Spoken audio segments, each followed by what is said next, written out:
Mariano Buglioni, welcome to the Twin Cities. Thank you so much for joining us today. Thank you so much for hosting me today. My big pleasure to be here today with you. We are big fans of your wines in our restaurant and in our store. And, so you made my weekend now. Sir?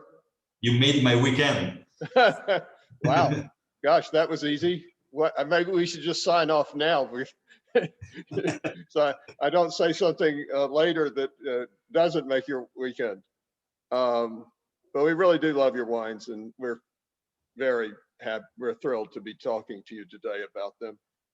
I would encourage everyone to pour themselves a glass of the Lugana, which we'll start with, and while we kind of talk a little bit.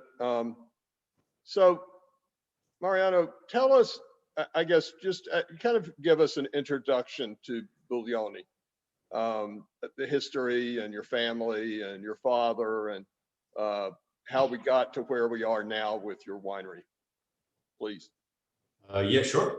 Let's start from the beginning, where, as you should know, my family was not in the wine business. So my father was in another business, was in textiles, so clothing. So he was since when he was young, he was in the fashion district, and then I keep saying by coincidence or by accident, we bought a property where just to go and live in this rustic house or in this old house that was right in between our previous home and the office where we used to work. So just driving through this place, we were every day we were amazed about this rustic house, and we say that would be a dream for us, you know, to go and live in this beautiful house on the hill, and that happened. So suddenly one day a guy came in the office and he said that house was for sale, and my father went and purchased the house. Next to the house, there was a vineyard. So after 1 month from the purchasing, we had to decide what to do with the grape. So we had to decide if there was a need to harvest or just to leave the grape on top of the tree. But we didn't want to waste it, and so we started to go around to the most famous wineries here in Valpolicella. You know, most of them, and we were asking to give the grape to them. But at that time, so we are talking about 93. At that time, there was not a big market about you know, grape and Valpolicella. So the answer was always the same. It was just no, we don't need because we have enough. We're not sourcing for other grape, this and that. So we started to give for free the grape because we didn't want to waste, as I say. And the only thing we were asking was to have a couple of expert guys coming there and teaching us how to harvest, because we didn't know even which kind of scissor to use, the basket, how to deliver the grape to them. And so basically those two guys, okay, in the beginning they were shocked because they didn't realize that we were coming from another industry. They started to teach us what to do and how to do, and that's where we are now. So 93 till 98, we were just giving away the grape to don't waste it. And then 99, we recovered part of the whole house. And while recovering the house, while repairing the house, because it was really damaged, my father decided to dig a big room below the house just to let it become a cellar, a winery. And that happened. So in 99, we finished the construction, and we asked an expert team of consultant sommelier to come in the winery and start to fix all, you know, the barrels, the technology, as well as tanks, fermentation tanks, pumps, and so on. So 2000, we started not giving away the grape, but to produce the first vintage of our production. It was for us just let's say a passion that became you know, just realizing a dream, that something that we were just dreaming, and then suddenly was something real. So that was how we started. A few years ago, I had a tasting in of a Tuscan winery called Sette Ponti, Oh, I know and that. the owner Alberto Moretti, Yeah. He pretended not to speak English. I think he probably did, but he had a translator along to talk for him. Maybe he wasn't that comfortable with his English, but it's hard to believe Alberto Moretti didn't speak any English. But anyway, he kept referring to the fact that he one of the reasons he made such great wines was because he had been so successful in other endeavors that he didn't need to make any money in the wine business. And eventually, someone in the room said, well, what is your other business? And he said, well, I'm a partner in Prada. I guess he owns Prada, or he owns part of Prada, or he's something. And so that's another person that came from the textile industry to make great wines. And of course, every woman in the room wanted to own some Prada wine after they found out that he was the owner of Prada. I think our sales about quadrupled when he announced that he was the Prada guy. Well, the wines are fabulous too, so that didn't hurt. But so 20 years is the blink of an eye in the wine business. Sure. I mean, we had a tasting last week with someone whose family's been making wine in Alsace for 395 years. Okay. Yeah. So Almost I mean, like us. They're 5 years from their 400th anniversary. You know, how did you so quickly become such, well, so highly regarded and successful in making such wonderful wines? How did you do that in such a short period of time? Do you want the truth?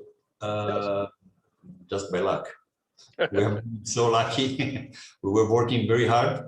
We tried our, you know, to put as much passion as we could, and maybe that was enough to let it be very fast and to be considered one of the good player, good producer, good real producer in Valpolicella. Well, the vineyard must have been excellent also. I mean, if the vineyard that you bought hadn't been, and now the other vineyards you've bought hadn't been capable of producing great wine, nothing, you wouldn't have been able to accomplish much. No, the good thing is that the vineyard was really producing very good quality, recognized even by the wineries who were selling the grape to. So sorry, giving for free the grape for the first years. They were super surprised about the quality that our vineyard was giving. And then since when we started, so since 2000, when we started our first production, we started to plant new vines. Buying a second property and starting to go from, you know, in the beginning, it was only 12 acres of vineyard. Nowadays, so in 20 years, we grew a lot of the production capacity, because from 12, we went up to around 130 acres. So the production capacity became important in Valpolicella Classico area. That's the reason, because we sell, we don't give away for free anymore. We sell 45 to 48% of the grape production to other wineries. It says on your website that you sell grapes to famous wineries in Valpolicella. What are the famous wineries that you sell grapes to? Most of the most famous, so more or less, you know, it so depends. You sell to Quintarelli? Not to them, but we sell to famous producer in the Classico area. But yeah, not to You don't want to answer that question, I guess. It's even because we don't have a contract with just with one, but it depends on the market. So sometimes we have demand from number one or number two or number five. So it depends on what they are looking for. Valpolicella, in my appreciation of it, in the time that I've been involved professionally in the wine business, which is about 40 years, Valpolicella has, in general, not just your winery or other famous wineries, but Valpolicella has made enormous improvements in quality from when I first started tasting wine professionally, when I was probably tasting Bolla Valpolicella or something, but the wines, Valpolicella was, as I remember it, all those years ago, was insipid and flaccid and boring and really didn't offer very much in general. Not just Bolla, but whatever. I don't mean to just Bolla, but they are what they are. But now that's changed enormously. There's wineries like yours and another one I just mentioned and others that make really, really extraordinary wine from these 4 grapes in Veneto.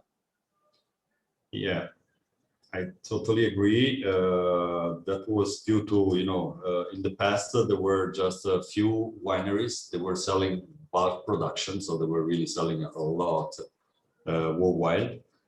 But then when let's say in the late 80s, when the production quality started to change everywhere, because it started to change in Piedmont, as well as in Tuscany, as well as wherever. Even Valpolicella started to change the mentality, to change the approach to the not only to the quality of the wine, the approach to the production starting from the vineyard. So the most important thing is to get good grape. If you have good grape, then you can get good wine, as you know.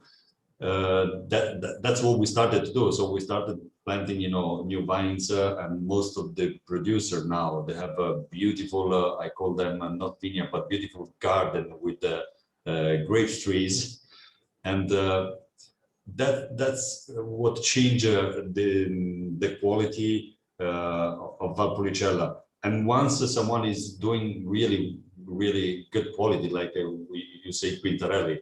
So Quintarelli for us has been the master. Dal Forno in a different style has been the second one.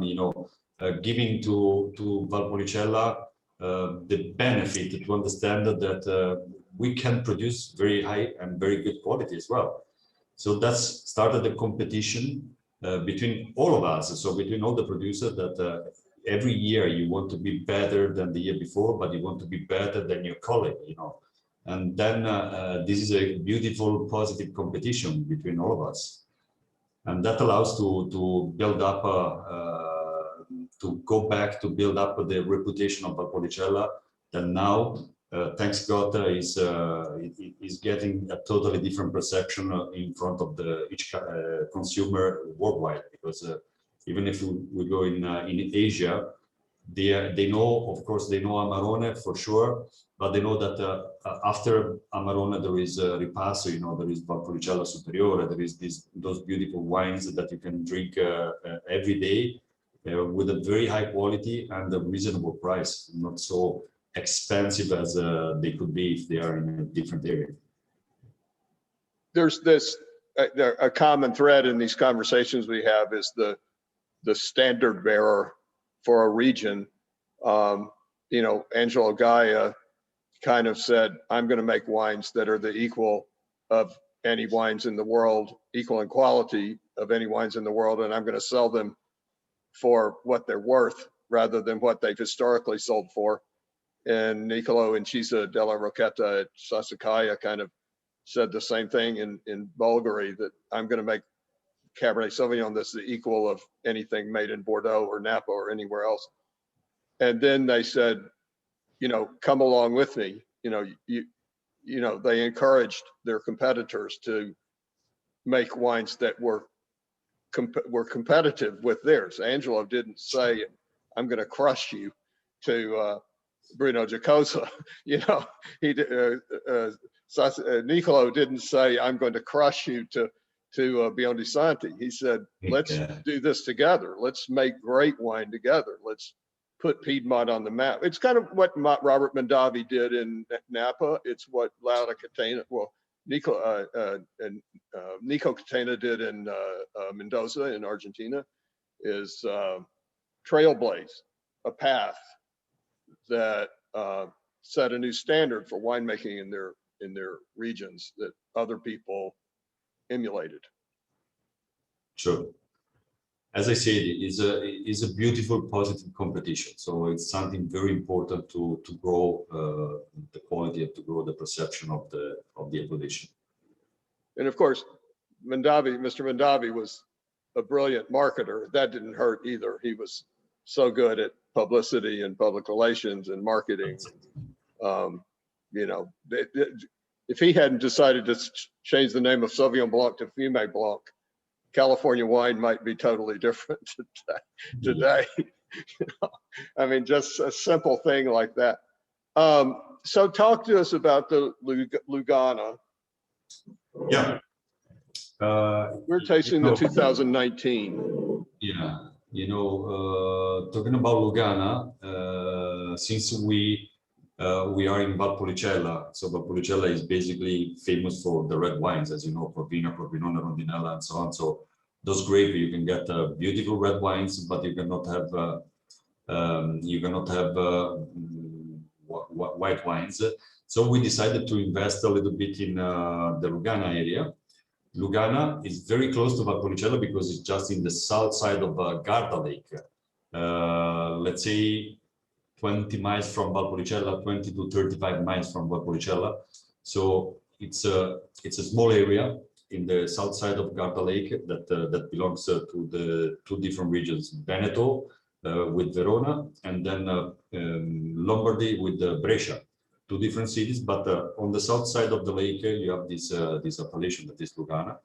It's Trebbiano di Lugana. It's a grape.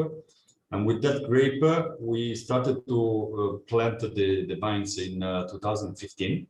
18 was the first vintage. So right now you're drinking the 19. So it's the second time we produce Lugana, what you're tasting right now. And we wanted since the beginning to have something very specific, not blending it with other varietals, but trying to have at least 98 to 99% of 100% of the Trebbiano di Lugana, because you should taste the real Trebbiano and not something that could be more aromatic or more other side. That's what we wanted.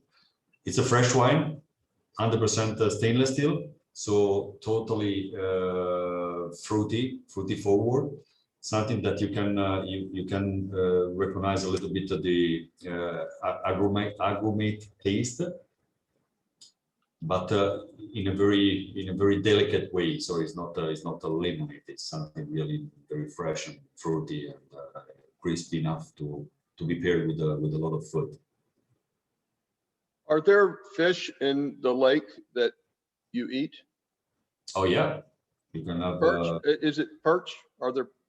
Yeah, perch mainly. Yeah, it's the most famous one. Yeah, sure.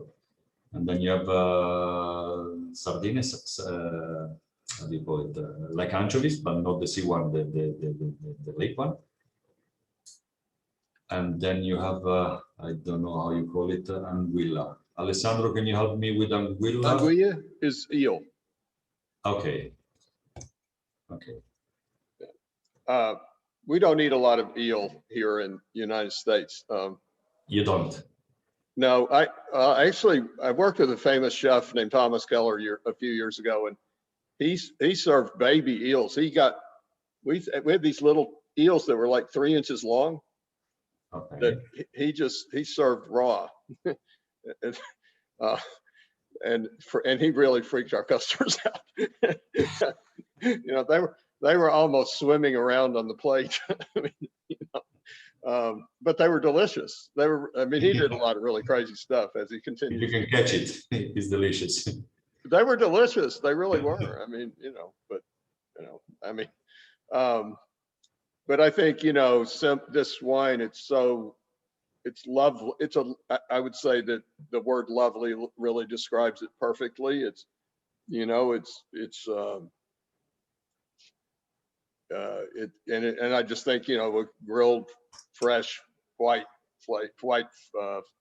fish like perch, pretty simply prepared with some lemon juice and olive oil and fleur de sel would be pretty good with this wine. Sure. Should be just about perfect. Maybe I can find some perch somewhere today and but it's very good even if you get asparagus risotto. You know, the risotto with asparagus is really super nice. I like it. And then you can go a little bit further if you get some you know, chicken meat, maybe a little bit grilled, so something that is not super light with some olive oil. It's really nice. Well, I think risotto with white asparagus would be better than green asparagus. Yeah, the local white asparagus that we have here, they're really super good. Yeah, it would be fantastic.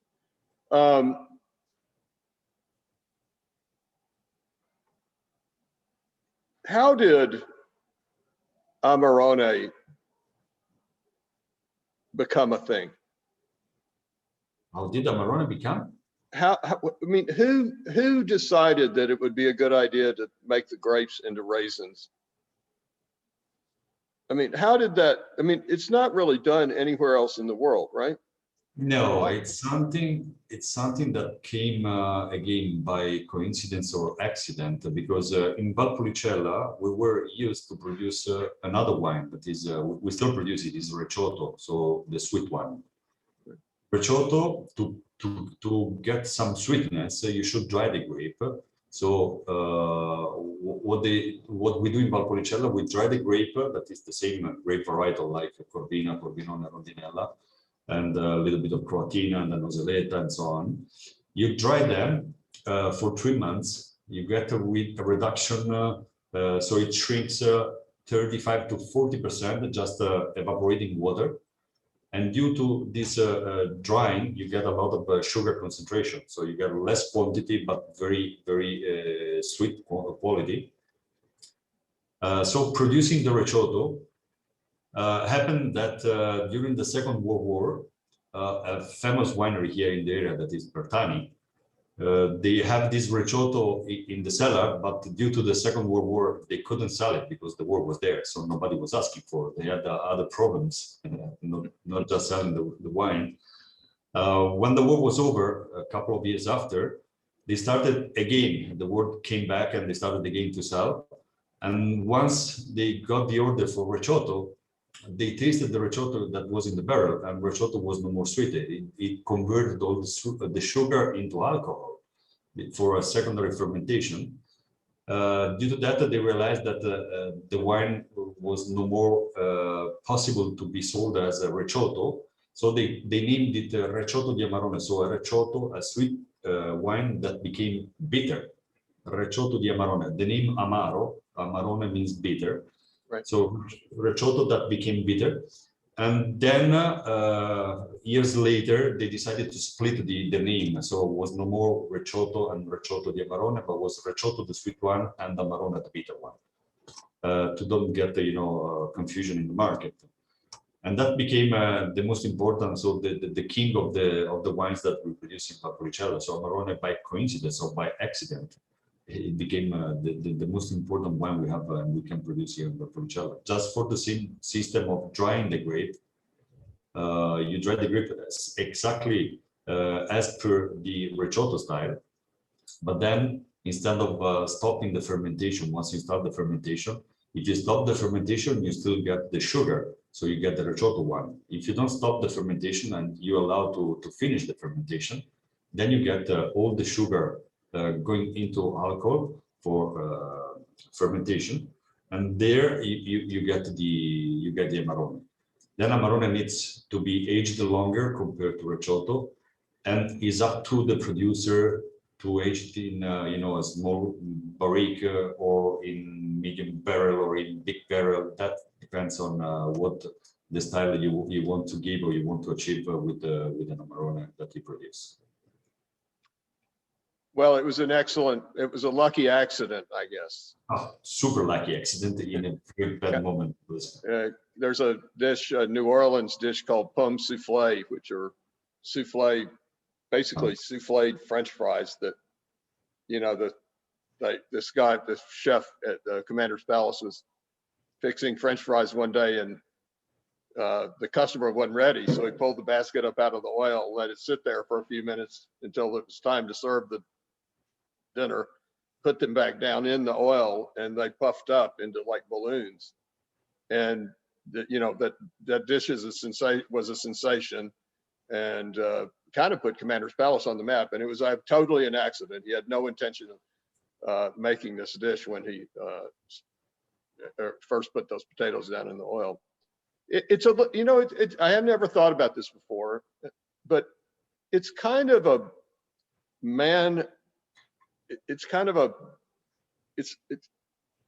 it's similar to what Germans do with Trockenbeerenauslese and Alsatians do with Selection de Grain Noble, with the grapes raisening, and then you pick them and you make the wine. But you pick the grapes and turn them into raisins to make the wine. It's a different approach to kind of the same end result, right? Exactly. Yeah, I had never thought about that before. There's that similarity. Well, let's taste this amazing Valpolicella. At least it was amazing the last time I tasted it. I hope it's amazing today. I hope so. I really hope it's still good. So, why is these grapes, Corvina, Rondinella, etc., they are so successful in Veneto? Is there any Corvina anywhere else in the world than in they tried to plant some Corvina in Argentina, and they got a good result, but it was not the same tasting. So it was tasting totally different. So what they understood is that that grape or that kind of grapes, grape varietals, they are kind of addicted to the soil and to the latitude and to the to the area, to the environment that we have here in Valpolicella. Not many people knows that Valpolicella is in Verona, so this city is located in one of the top 5 most important locations in the world, just because we are very close to mountains, hills, lakes, rivers, and then sea. So we are located in a kind of perfect area where you can get to this amazing soil, amazing territory, and even the grape is ticked and gets better result in this area and not in other area. So you should find something that has the same similarity with this geographically with Verona, with Valpolicella, to get the same effect and the same tasting flavor that you get right here. Well, Verona is like the most romantic city in the world, right? It is. It is because really of Romeo and Juliet. Romeo and Juliet, but not only that, we have in the center, in the city center, right in the middle of the city, in the center of the city, we have a kind of Colosseum that is called Arena, where they sing the opera, where they play the opera, where it's a beautiful monument that is still working, is still operating, and they still process, as I say, the opera, and then a lot of singers, they come there to have the concert, and they have concert players coming, singers coming from all over the world. So even very famous bands, they came in Arena just to play, because the sound there is really amazing. 2016 is a very, very successful vintage in Veneto. Yeah, 15, 16, and 17 have been three, vintages together that they have been really, really, really good. Amazing, good.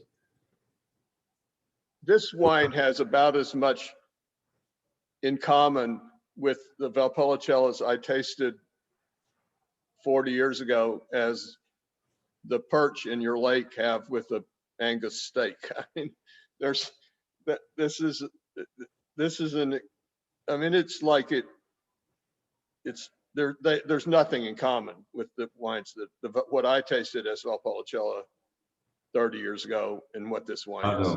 Oh no, It's they are just, not even brothers. no. I mean, this because those wines were thin and watery and insipid, and this is rich. It's not heavy, but it's rich. It's rich, it's persistent, it's elegant, and you have this cherry note that is very common here in Valpolicella because we are surrounded by cherries trees.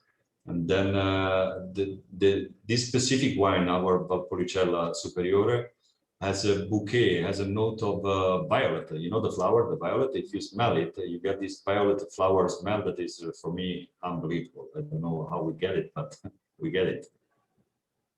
Do you think that the cherry notes in the aroma of this wine come from the cherry trees around the vineyard, or because it's the grapes have that? I think it's the soil together with the grape that gives this specific note more than the cherry trees that we have all around. There's a Napa Now Valley. they are less than in the past, but the cherry note is still there. So I think it's just the soil and the grape. There's a famous Napa Valley Cabernet Sauvignon called Heights Martha's Vineyard that is well known as having this intense aroma of eucalyptus and mint in the nose. And I was once at a tasting with the owner, Joe Heights.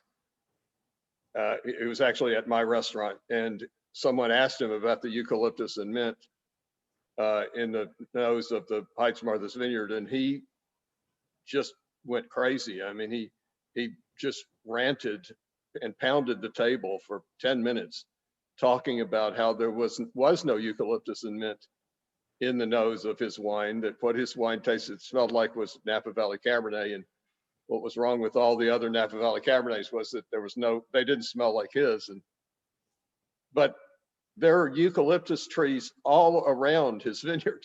They're everywhere. There's hundreds of them in this valley where his vineyard is. And it does smell like eucalyptus.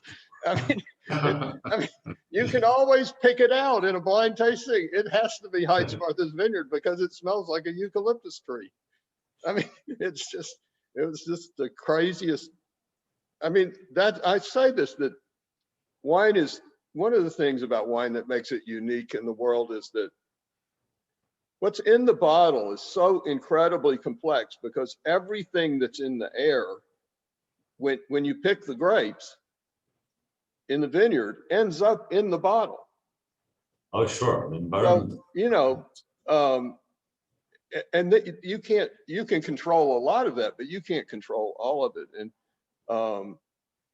if it rains the day before you pick, the wines are going to be different than if it doesn't rain the day before you pick. If there's hail, it's going to be different than if there isn't hail. I guess if a flock of geese fly over, it changes the way, during harvest, it changes the way the wine tastes. So that's what makes wine so fascinating, is that it is everything, everything in the vineyard that ends up in the bottle. And that's just like magic. It is. And that's the reason, because you get different vintages with different aroma, with different smell, different tasting, different, and the grape and the varietal and the vineyard is always there. We didn't move from one side to the other. It's in the same location since ever, but yeah, it changes. I always say, when people say my favorite wine is, blank. I say, well, is it your favorite wine every year? Exactly. I mean, because it's not the same wine, you know. True. It's not. It's just they're different. With the two different vintages are two different wines. How can it be your favorite wine? The 2013 might be your favorite wine, or a style of wine can be your favorite wine. Maybe you just really love Valpolicella, but it does. Every vintage is different. So I love this wine, and we've loved it here.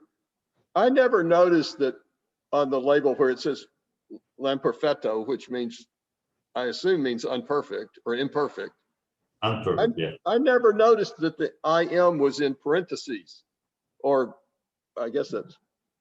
So what are you saying with that, L'Imperfetto? Okay, I tell you the story of the name, and then you understand where the parentheses. It was the original name was Ruffiano. Ruffiano means yes man, means exactly the yes man, because it's a wine that works and pairs with pasta, with ragu, with meat, with fish, with everything. So that name was really the yes man, just the yes wine, the wine that goes with everything. But then we have got a phone call from the winery Rufino that they say that the sounding of Ruffiano and Rufino, they were very similar. And they asked us to change the name. And we were like, okay, but it's just the name of a wine. It's not the name of the winery or something like that. They say, yeah, we prefer if you change it, because otherwise we have to do something, to let you stop with the name. And they say, okay. So we were studying how to get a name very similar to Ruffiano, and we didn't get a perfect name. That's why we call it L'Imperfetto, the non-perfect name. But that was just for the name. But then my importer in Switzerland, he phoned me one day and he said, you know what, Mariano, you should put parentheses. So then it means I am perfetto. And I was like, wow, you're right. And then I did the I am perfetto. In the next pages, you will get to the apostrophe as well. So li I am perfetto. Well, I never would have guessed that. Yeah, not easy to. I thought maybe it was, this isn't a perfect wine, but we're trying to get there. Yeah, it could be a secondary one, but no, that was just for the name, and then we went up to to get this different thing just for the name, the original name that was Ruffiano. It's okay. How good do you think this wine is? The 2016. I think 16 is a good wine. I mean, in a scale of 0 to 10, could be 7.5, 8. So it has marginality to become better. That's what we are trying to achieve with the 17 and 18 as well. If it were better, how would it be better? It would be better, a little bit more persistent, so a little bit longer. And I would say with a little bit more minerality in the taste, because it has this cherry note as around it's a round body. Nice acidity, but I would have given a little bit more, just a little touch. But 16, as you know, was a warm vintage, so you get a little bit of this warm vintage into the fruit. Well, I think you're a modest man. I think 7.5 is absurd. That allows me to be better the vintage after, the next one. So it's a lot better than 75%. I would say. I'd say it's a very successful wine, and you should be proud of it.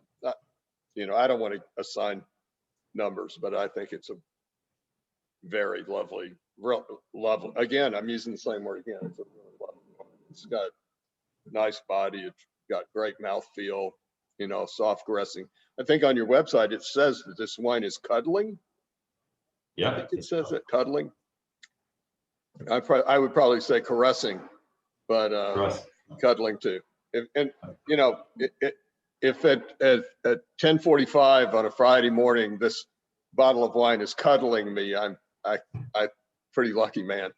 I'm good with it. Yeah. So Amarone. Amarone, wow. Amarone for Buglioni became how do you say, became a pet, because in 2011, yeah, we started to stop using barrique just for aging the wine, and we converted all the production, so the aging production, in a medium-sized barrel, 25 hectoliter. So let's say 25 hectoliter means 3,000 bottles each one, and 50 hectoliters. So we went from something that is a barrique, so 300, less than 300 bottles, to something that is 3,000 bottles and 6,000 bottles. So imagine going from a very small piece of wood to a very giant one, just to allow to have an Amarone that was performing better, having less tannins, or having more freshness, more acidity, keeping the fruitness, keeping the fruit in a better condition, without destroying with these tannins the freshness of the fruit. Because we believed very much that Amarone has to become a wine that you drink while serving the food, and not just a meditation wine, something that you can drink smoking a cigar or something like that, or having very fat and heavy food. Because we see that we believed that having heavy food or fat food together with a heavy wine, it was very bad for the digestion. So we were not consuming and enjoying this important wine just with the regular food. So we bet on ourselves, changing totally and dramatically the aging and the perception and the style of Amarone. Sometimes they say it's a modern style, but it's not a modern style. It's an old style, because the old style of Amarone was with barrel, was not with barrique. Then everybody changed in the 90s to started to go into aging into barriques. But barriques was too much, was too strong, was releasing too much, too many tannins. And we didn't like that effect that you had in your mouth while sipping it, while drinking it, because it was destroying all the food you were serving. So we say that Amarone is not a wine that is just for occasion. Could be an Amarone Riserva, could be something very specific that I can get for occasions. Otherwise, has to become a wine that I want to drink with a T-bone steak, with a piece of meat, with something that is just grilled, or something that is just a little bit fattier than the other food. But with this style that we produce the Amarone, we understood that it was perfectly pairing, even with something crazy like scampi. So I'm talking about fish. I'm talking about baby langoustine, totally raw, so no cooked, no steamed, but just open butterfly, a little bit of olive oil, you eat it, and you get a glass of our Amarone, and it pairs amazingly. So you get really super surprised about how it pairs. It's crazy. And the same thing you can get with the tartare, a piece of meat, just chop the meat and get a little bit of olive oil and a glass of Amarone, and it pairs again perfectly. So it's something that goes with simple food. You don't have to overcook. You don't have to have something that is super fat or wild boar or something like that. Not at all. I saw on your website that it said that raw prawns was the perfect food pairing for Amarone, and I couldn't. I'm so glad you brought it up, because I couldn't wait to ask you why in the hell raw prawns would be a good pairing for Amarone. Maybe there's no way to explain it. It's just you have to experience it. I guess, you know, now that I think about it, one word that has come up frequently in the last, just in the last few weeks in these conversations has been the word salinity, the salinity in wines. And of course, in a Langostine, there's going to be pronounced salinity, having come from the sea, the ocean. And maybe it's the salinity in the prawn and the salinity in this wine that makes it such a good pairing. Yeah, even if I think that even more than that, it's you know when you have a piece of meat, you just chop has this sweetness that comes from the freshness of the meat because it's a little bit fat and so on. So you get a little bit of this fat effect that you get even in the prawns, in the scampi, that goes and is in the same level of the sweetness that you get from Amarone, because Amarone is not a sweet wine at all, but has a little bit of sugar residual due to the drying of the grapes. Even if you have only 5 to 6 grams of sugar residual per liter, that is nothing. But you get this effect that is very round, is very smooth, and that pairs and pairs in a very good way with the sweetness of the fat of the prawns and the meat as well. I've always paired Amarone with like Gorgonzola or a strong cheese like Taleggio. Okay. I always thought that it was really good with Gorgonzola. I love your idea of steak tartare. There's a restaurant in Paris. There's a restaurant in Paris called Balzar, Bistro Balzar, that has the best steak tartare I've ever tasted. I wish I were there right now with this bottle of wine. Again, on your website, there are pictures of amphorae, and it talks about the benefits of terracotta in the aging of the wines. Are they used in the Amarone, or? They are used only the Riserva Amarone.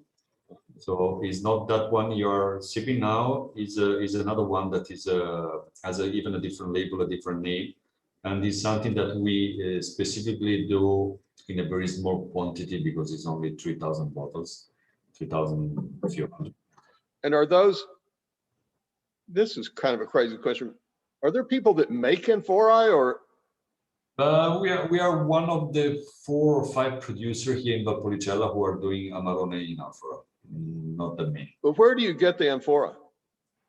We got the amphora from a producer that is here in Trentino Alto Adige, in Trento. It's Tava. He's a very, very good producer, just 70 miles from Verona.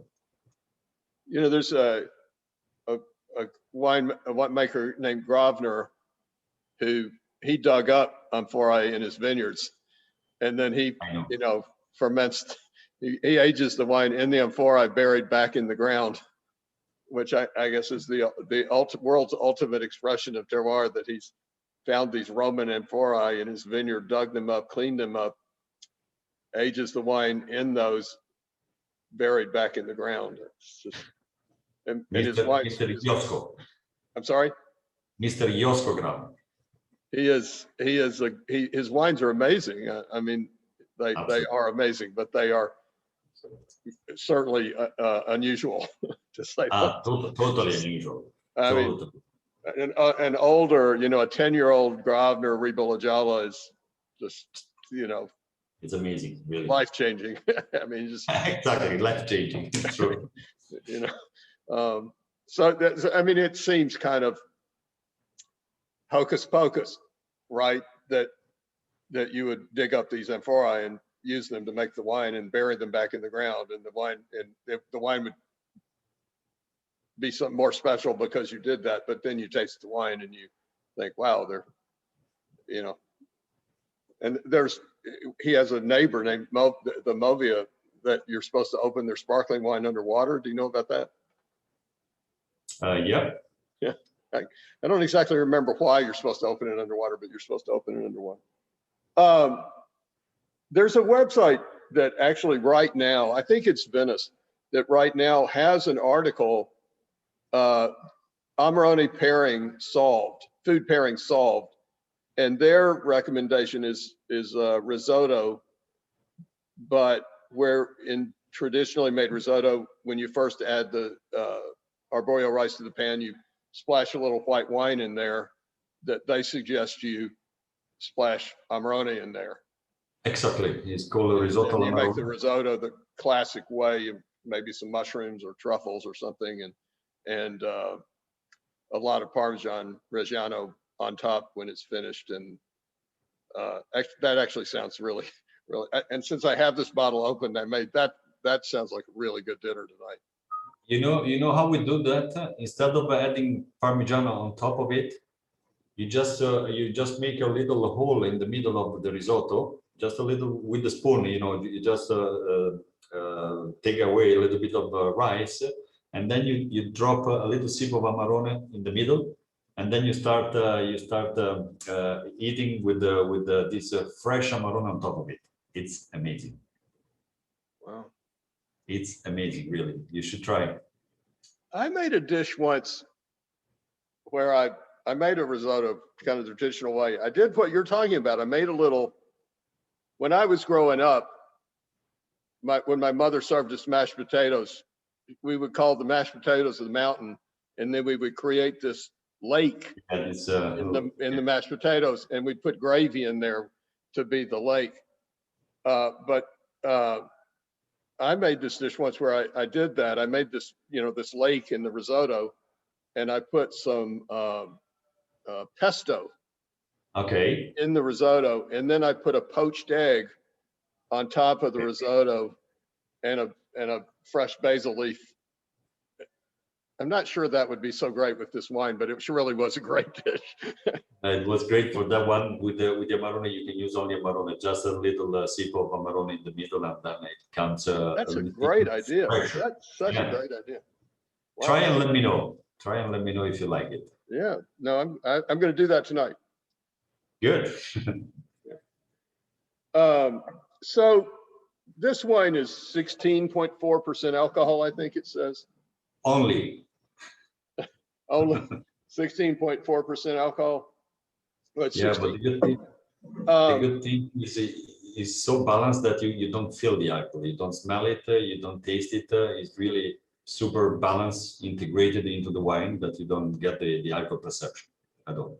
No, it doesn't seem alcoholic. I mean, there is a lot of concern these days about alcohol content in wines because, everything's inching up a little bit. And we talked to Christian Moreau, and I think it's 2016 Lake Chloe sold off his, generic Chardonnay to other producers because it would have been 15% alcohol if he'd vinified it dry. And we talked to a Beaujolais producer whose 2020 vintage is going to be 15% alcohol. Whoa. And if he vinifies the wine dry, there's nothing he can do. It can be 13% alcohol and sweet, or 15% alcohol and dry, and kind of neither one is really an ideal outcome. But the grapes are riper. There's more sugar in them when you harvest them, so there's more alcohol in the finished product. How big an issue is global climate change for you in the Veneto? Talking about global, I mean, the weather changing is for sure something global, but what we understood is changing, having summer season is much warmer than in the past, and the other side is even more humid than in the past. So it's a little bit more tropical climate that we get in Valpolicella, that we were used to have a very cold winter and very hot summer. So it was totally, one opposite than the other. Now you don't have anymore so much cold winter, and the hot summer is still there, but it's more humid than hot. And that's the bad part. That's the bad side of the summer. When it's humid, the perception for all of us is like the climate is warmer, and you feel that everything is 2, 3, 4, 5 degrees more than. But summer here in Italy is always warm. It's never you know, cold. Only 14 was cold because it was raining every other day. So the only summer that I've never seen so small quantity of sunny days during the summer. Never seen. We had one of these conversations with a Tuscan producer. Allison was with us, that talked about his grandfather and his contemporaries used to drink Chianti at lunch because it was refreshing. It was like having a cup of coffee. It was energizing because it was 12% alcohol back then. Oh.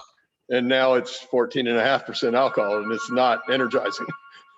You can't have a glass of 14.5% alcohol wine at lunch and have, you know, and the result be the same as a shot of espresso. It's just changed, you know. It just we talked to this well-known winery owner last night in the Barossa in Australia, and talked about when he first started making wine in the Barossa, water was just, you know, they were awash in water. They were drowning in water. They couldn't deal with all the water, and now water shortage is a huge problem for them. There is no water. And he was on a panel recently with 5 winemakers from the Barossa, and everyone started out his presentation saying the same thing: we need more water. We're having a hard time keeping our vines alive. You know, so it's just, you know, and then there's fires and everything else. Is your father still alive? Yep, he's still alive. He's still very, how do you say, still operating with us. So he's still in the vineyard as well as in the office, working with us very hard. Have you ever had a big disagreement with him about the direction for the winery or a winemaking decision? Let's say every other day. Yeah, but thanks God, you know, our Amarone Riserva, the name that I've given is Teste Dure. That means hard heads.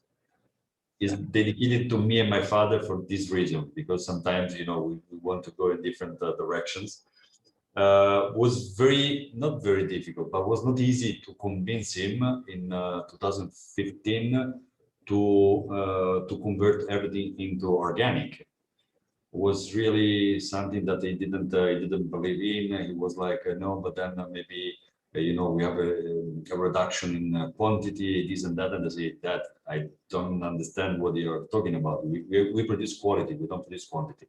So we need to be organic as soon as possible. The board is going in this direction, and we have to go in this direction because we live on top of the winery. So whenever we spray, we smell and we breathe this spray. So we cannot live anymore in this condition. We need to do for my kids, because I don't want to have any issue about what we are spraying with my kids. And so at the moment I started to talk about the kids, so the nephews, you know, he said, okay, if it is for this reason, then tomorrow we start to become organic. And we started, but it was not easy. But you won the argument. Yeah. Congratulations. Grazie mille. Thank you so much. That's a common thread in these conversations too. You know, Gaia talked about her father and her grandfather disagreeing about green harvest and things like that. It's a common thread in these conversations as the generations. How old were you when you knew you wanted to be part of the winery? How old do you mean? How old were you when you decided that you wanted to be the next generation in the winery? It was 2004. I asked my father to jump out of the garment business because my father was still there. I decided to jump out and to start to take care of the winery 100%, so not just part-time, but full-time, taking care and starting, you know, to promote the wineries, to really work, as I said, full-time, taking care of all the process, not only marketing and sales, but was on even you know, production, even in the field. So I was operating with guys that just work with the pruning guys to understand what to do, what not to do. So I was really going deep to understand the entire process and not just having a consultant teaching us what to do. I wanted to understand why we had to do that. Do you have children? I have three. How old are they? I have a boy, 21, end of the year, and then two girls, 18 very soon, and 16, the youngest one. And is your 21-year-old son, does he, well, all three of them, have they expressed any interest in following you as a winery owner / winemaker? The guy is starting now because he finished the school. He doesn't want to go to the university, so he said, "I want to start to work with you in the winery." And they say, "Okay, if you want to start to work in the winery, you have to start from outside and then come inside. So you have to start to work in the vineyard first, and then you have to go and see what the market is, what's going on there, and then you will slowly jump inside." Does he realize how hard being a winery owner / winemaker, how hard the work is? And he was not. I mean, he was just, the son of a producer. He didn't realize. Nowadays, because he has friends who are in love with wine, and they are talking and drinking and doing a lot in the wine business, in the wine world, is understanding the potential that he could have. Well, it is very important to always remember that it is very hard work owning a winery. It's Absolutely. romantic and all those things that it is, but it is very hard work. Yeah, if you watch from outside, it's very romantic. Inside is a little bit less romantic. For sure.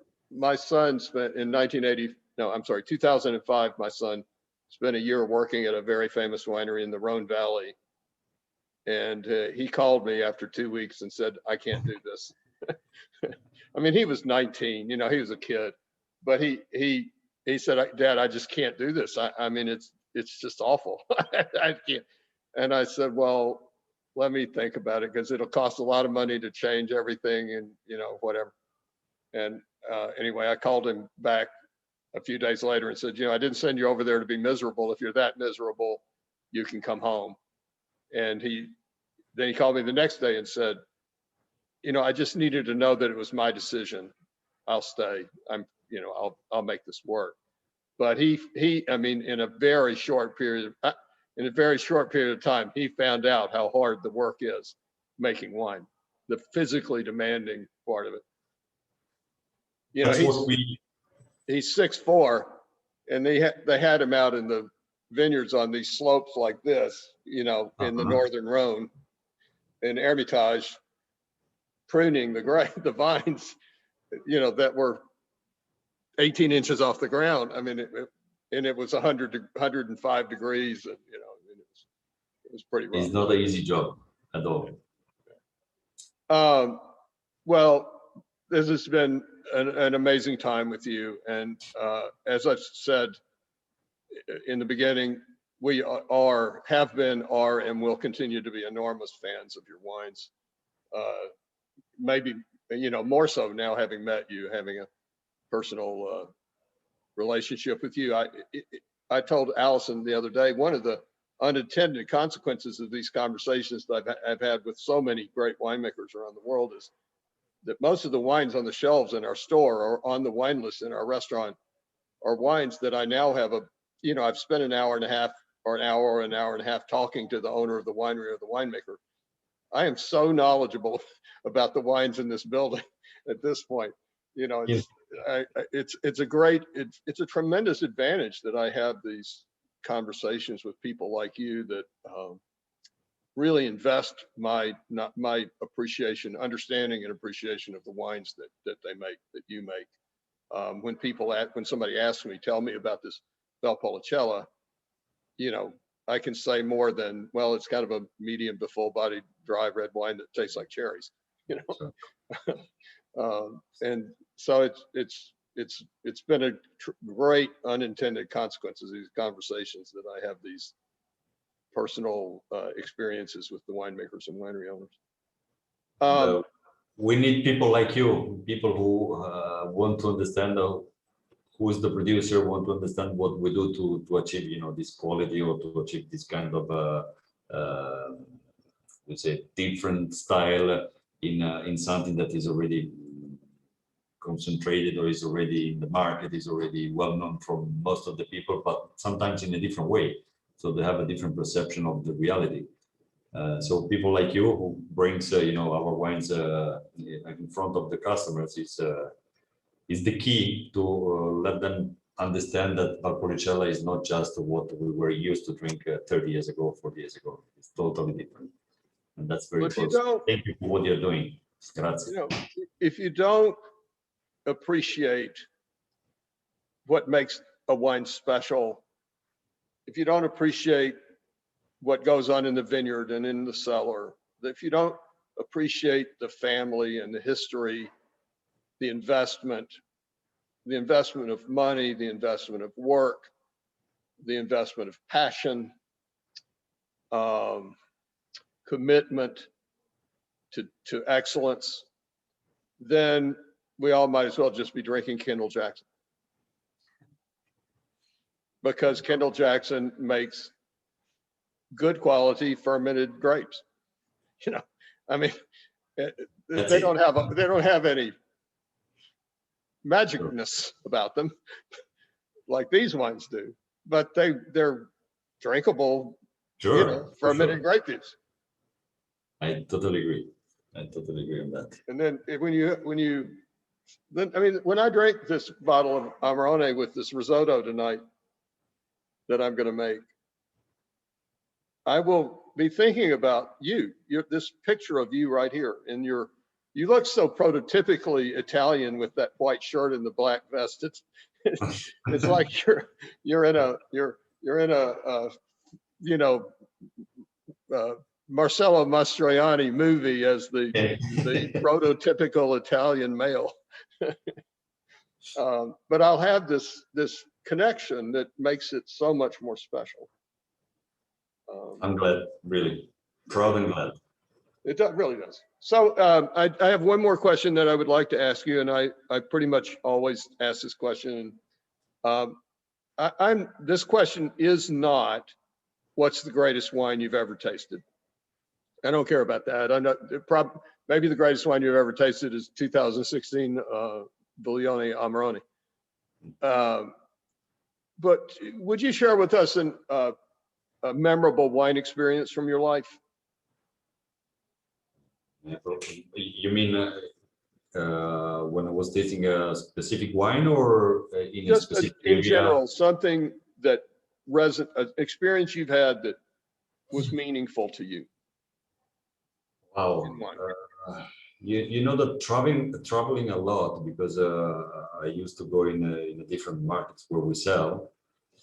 I should write a book or for all the different experience, and all of them have been amazing, because I've been in an amazing stories, sometimes even in China, that I was like, really China, talking about wine, or going to see wine production in China, and I was like, yes, I was shocked even there. So whenever I'm in front of someone who doesn't produce wine, but produces quality, passion, produces something that is coming really from a dream, from something that is inside. It's not just getting a glass of wine or a bottle of wine. Then I get so excited that I like to share. I like to share with those people, you know, sometimes even days. So I like to be with them. Breakfast, lunch, dinner, and after dinner, talking about the experience that he has to learn. Because as I said, we are very young, so we don't have a huge experience in that. That's why we are learning. We are trying to be very fast in understanding from other very good producer what we can do better in the next vintage. So I can say that was the most one, because as I said, there are so many really.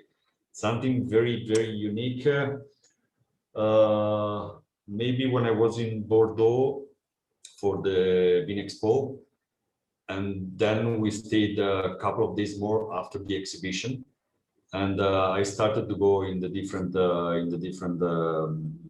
vignerons, so the different producer there, and I was really in a dream. I was you know, seeing all those beautiful chateau, all those beautiful vineyard, very small, very tight, and very. I was like, wow, what is this? And so we started to change a little bit the mentality since that time, to, you know, to starting to have those beautiful garden of grape trees instead of having a vineyard. Wow. Yeah. Well, Bordeaux is a really beautiful place, but your part of the world's pretty beautiful too. Yeah, I totally agree. I mean, Valpolicella right now, if someone came 20, 30 years ago, or even 15 years ago, now you can see a different Valpolicella, totally different Valpolicella. Producer became more effective. More. You can buy a case of your Amarone for what one bottle of first growth Bordeaux costs. Oh yeah, that's true. As I said, we are young, so we need to pay the bill because we are just young, and we need to start to be in the market, to grow the market, to build the reputation. And you can build the reputation just you know, being introduced in the marketing from the bottom side and not from the top side. Well, all you have to do is really continue to make great wine. The world will find you.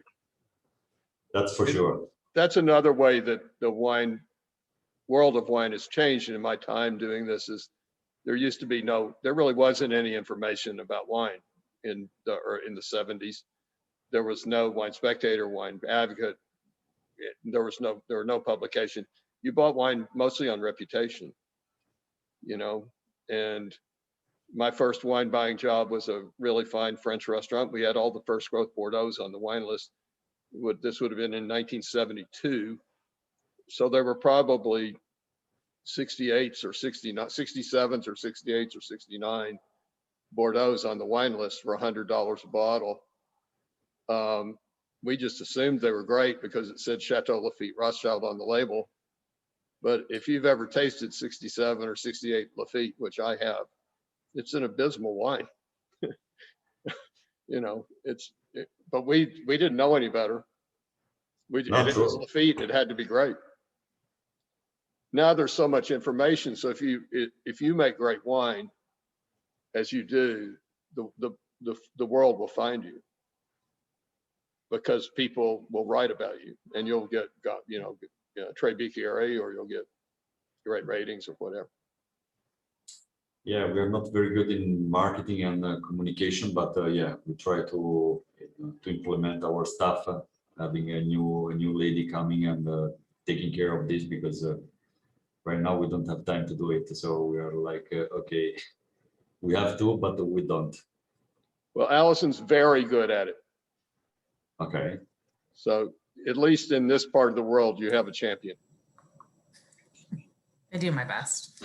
Thank you, Alison. Grazie for doing that. Really. Yeah. Well, Mariano, Allison, do you have anything that you think we need to add? No, I think I'm just so happy that you're doing these. I get to see all the Wilson Daniels winery owners and people while we're all locked up, and it's been great. I like the information and just the stories and everything that I learned about the wines too it's remarkable. So I appreciate you taking the time to talk to Hoyt and come online tonight. It's awesome. So thank you. It's just been such a great series of conversations, because the producers are all really special, and everybody's, you don't just talk about the wines, you talk about their family, you talk about their history, you talk about their passions. You just get to know a whole lot more than what are the 4 grapes in Valpolicella, Sure. what part of Italy is Valpolicella made in. It's become the depth of the experience is very special. Well, Mariano, I can't thank you enough. This has been fantastic, and mostly I thank you for making these amazing wines. Grazie. 3 fantastic wines that I've got to figure out what I'm going to do with these 3 bottles. I'm going to drink the Amarone tonight, but I guess I'll share the Valpolicella and Lugano with staff or something like that. But send me the feedback if you get Amarone risotto. Send me the feedback if you can add a little sip on top of the risotto, and let me know if you like it or not. I will. I will. Please. Thank you so much for your time today. I really appreciate No, thank you for your time, and really appreciate a lot that you were looking for me, or you were just trying to get some information from me. And really, it's very important to introduce Buglioni to your level. Grazie. Really. Grazie mille. Thank you. Grazie, Alison. Ciao. Bye, Mariano. Ciao. Thanks, Hoyt.